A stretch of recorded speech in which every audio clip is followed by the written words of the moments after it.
જોહાર જય આદિવાસી। હું ભારજીભાઈ વસાવા। મનસુખભાઈ જ્યારે પોતાના ઘરે જે મીડિયા કર્મીઓને બોલાવી અને સ્ટેટમેન્ટ આપે છે કે હું માથાસર જઈને મુલાકાત લઈને આવ્યો। મનસુખભાઈ, તમે માથાસરમાં એક ખેતરનો વિડીયો લીધો અને વાઘુમરના વિડીયો લીધા।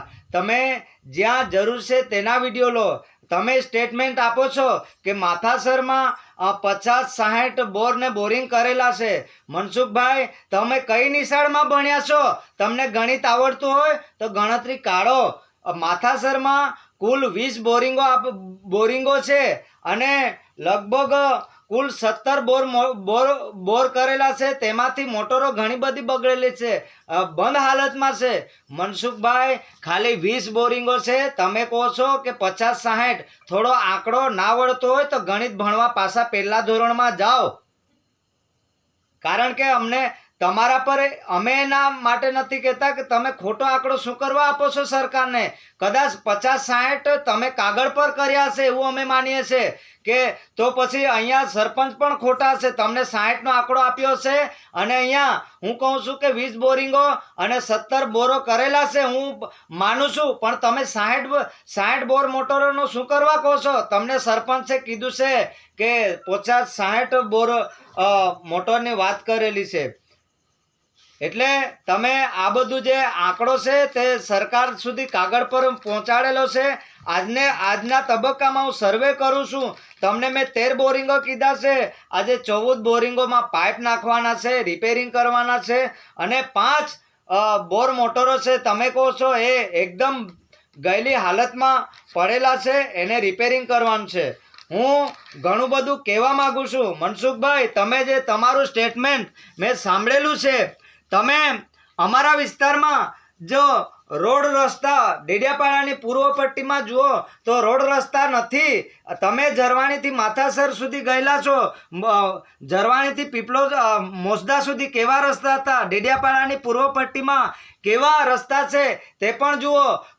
માથાસર નહીં, ડેડિયાપાડાના સમગ્ર વિસ્તારમાં તમારે જે કેટલીક એજન્સીઓ છે એ લોકો નળ સે જલમાં નળમાં હવા પણ નથી આવતી। મારે એવું કહેવું છે કે એનો પણ તમે હિસાબ માગો તો તમે સાચા કહેવા છો। અમારા વિસ્તારમાં શાળાઓના ઓરડાઓ નથી, શાળાઓમાં કમ્પાઉન્ડ વોલ નથી, શાળાઓમાં સીધા બાળકોને જે પૂરતા શિક્ષકો નથી।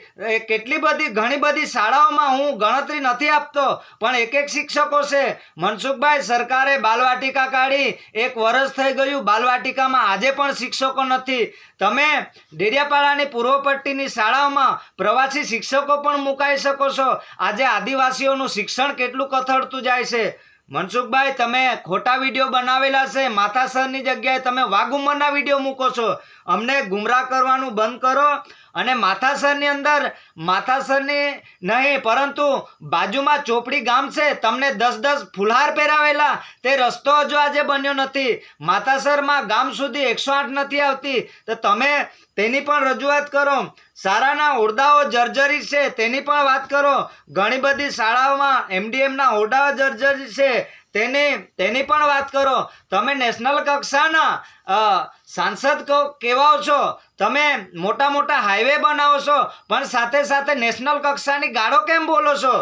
મારે વાત કેવી છે કે તમે તરત બાલવાટિકાની ભરતી કરાવો અને સાથે મારા ગામમાં તમારા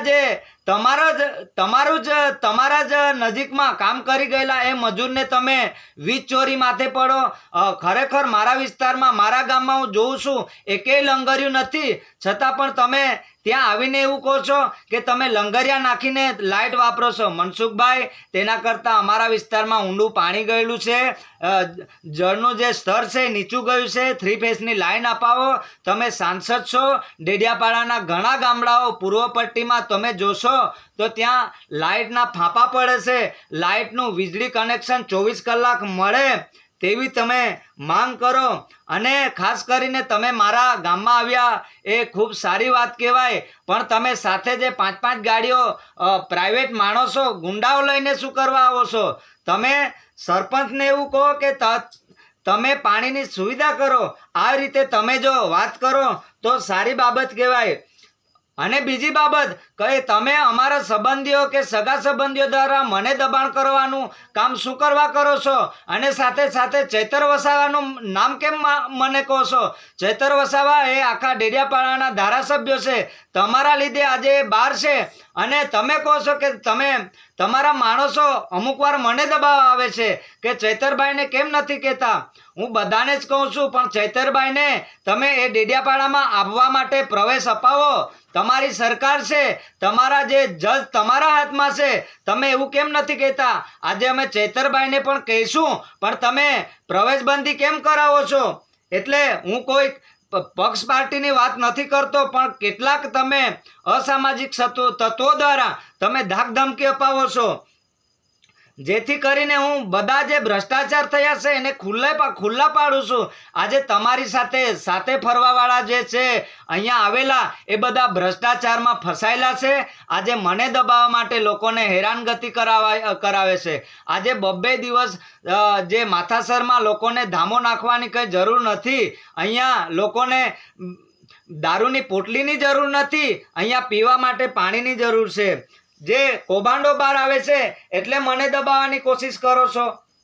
અહીંયાથી હું જોઉં છું, મારા ગામથી જો કદાચ ગોફણ કે ગિલોડથી જો પથ્થર ફેંકે તો અહીંયાથી નર્મદા નદીમાં પથ્થરો પડે, અને અમે અહીંયા ટેકરેથી જોઈએ તો નર્મદા નદીના દર્શન કરીએ છીએ. તો તમે એ પાણી અપાવો અમને નર્મદાનું. તમે એવું કહો છો અમારા રસ્તાના કારણે લગભગ એક બાળકીનું અને એક ડ્રાઈવર